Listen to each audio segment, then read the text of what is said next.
of the film. I'm going to have Borris and Bryant kind of highlight it for you. And the reason I asked the two of them to go on this panel is both of them are young men who have, yes, you are young, who have, when it gets to grain, when it comes to what is meant to be masculine. We put a lot of stress on masculinity, and they chose to be who they are and embrace it. So Borris is a professor at Malcolm X, and Bryant is a costume designer in the movies. So he's done Mary J. Blige's tour and other things, and also a author of a book, Blood and Rhinestone, which also talks about being famous, going on drugs, falling out, and also dealing with domestic abuse. So he has that book for those who want to know more about it. It's also available on Amazon. All right? I wasn't sure who he was talking about, but thank you so much, Leslie, for making me bigger than I even felt. And Borris, it's always a pleasure to share with you as well, with all your accolades. So hi, everybody. Just listen up. Hi, y'all, in that background. So we normally do this afterwards for any movie, but as he said, it's not necessarily dark enough.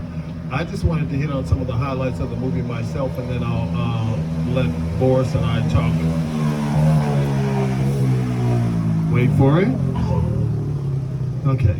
So when we talk about the movie Holiday Heart, it's been some time since it came out, but it has not changed the fact that the movie has so many different layers when it comes to not only the writer writing all these layers in, but also the actors that are playing something that they're not. Borris and I had a conversation about same-gender loving men falling in love with somebody who isn't necessarily gay, but they are usually the ones that are in need. They also come to the gatekeepers that have everything that they need.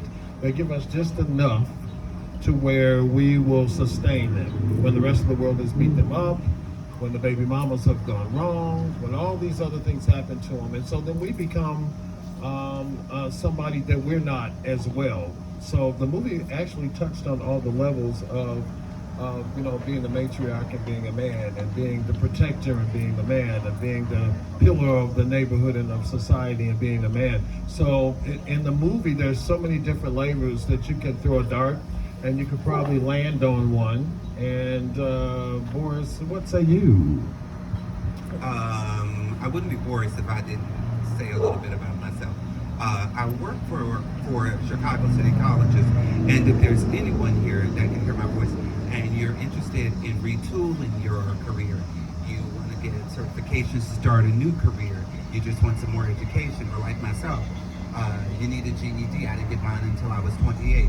So I'm always inviting people to revisit education, because it's the only thing that cannot be taken away from us, even if we never pay off our student loans. Because I don't know that I'll ever get mine paid off. Was that directed? That felt directed. I have no intention of paying them off. Anyway, I want to give you some background on the movie. When I die, I'm still going to owe those people. The movie was filmed it was released in 2000. Is that better? Okay. Yeah, it got to be right in your mouth. Right.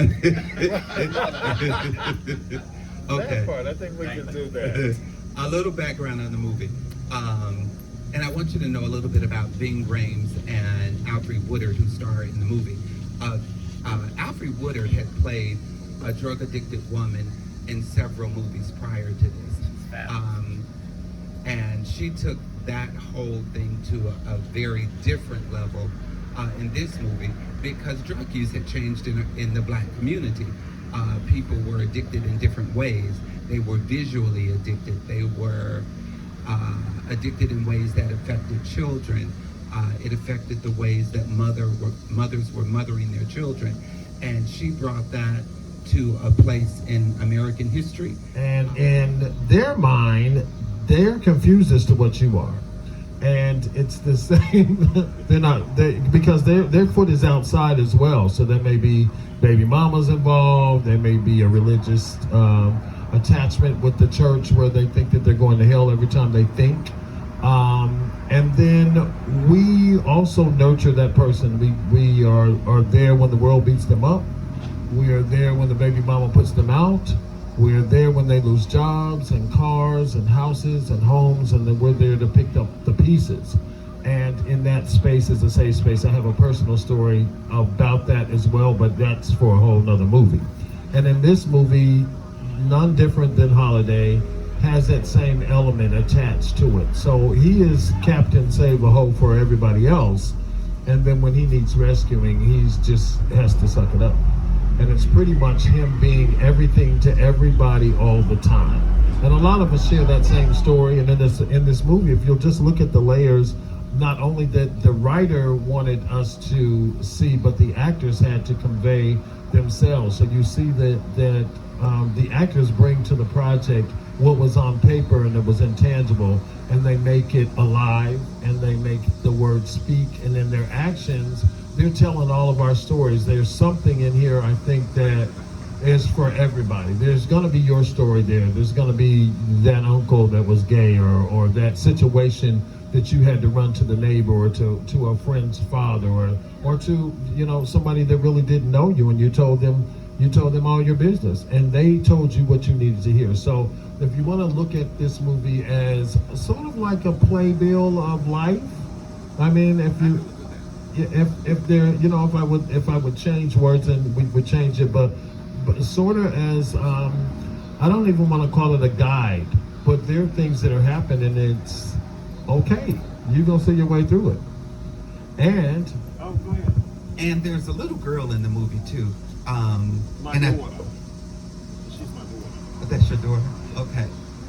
You didn't do so good with this one. There's a little girl in the movie that is forced to find her way. She's forced to find her way because her dad isn't really in the picture.